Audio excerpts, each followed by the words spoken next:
দুনিয়া তো আমি খাইতে দেই বান্দা, দুনিয়া আটকাই না, ডাকলেও খাওয়াই, না ডাকলেও খাওয়াই। অনুগত অবাধ্য ইমানদার বেঈমান আমি তো সবাইকেই দুনিয়া রিজিক দিচ্ছি, যেটা কথা বলেন না কেন? সূর্যের আলো কাফের বেঈমানের বাড়িতে ওঠে না, চাঁদের আলো ওঠে না, দুনিয়া তারা ভোগ করছে কিনা বলেন? আল্লাহ তাআলা বলে, বান্দা দুনিয়া খাচ্ছ, ভোগ করছো, দুনিয়া নিয়ে মাতলামি করছো, এটারে খুব তৃপ্তির কিছু মনে করো না। দুনিয়া আমি কুত্তারেও খাইতে দেই। ছেলেরা আমার রাইখো,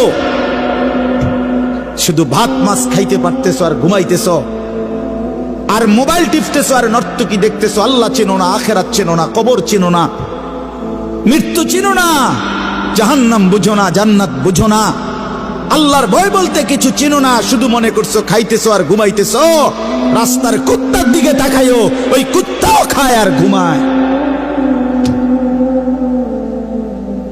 কুত্তাও খায় আর ঘুমায়, কুত্তাও পেশাব পায়খানা করে, কুত্তারও যৌন চাহিদা পূরণ হয়, এই জন্য কুকুরেরও বাচ্চা কাচ্চা হয়, হয় না?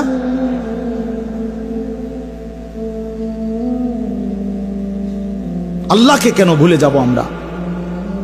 মালিক কেন ভুলে যাব? বানানেওয়ালা ভুলে যায় কিভাবে? একটা সেজদা দিতে মন চায় না, এক ওয়াক্ত নামাজ পড়তে মন চায় না। তুই কোন মানুষের বাচ্চা? তোরে জন্ম দিছে কয়ে?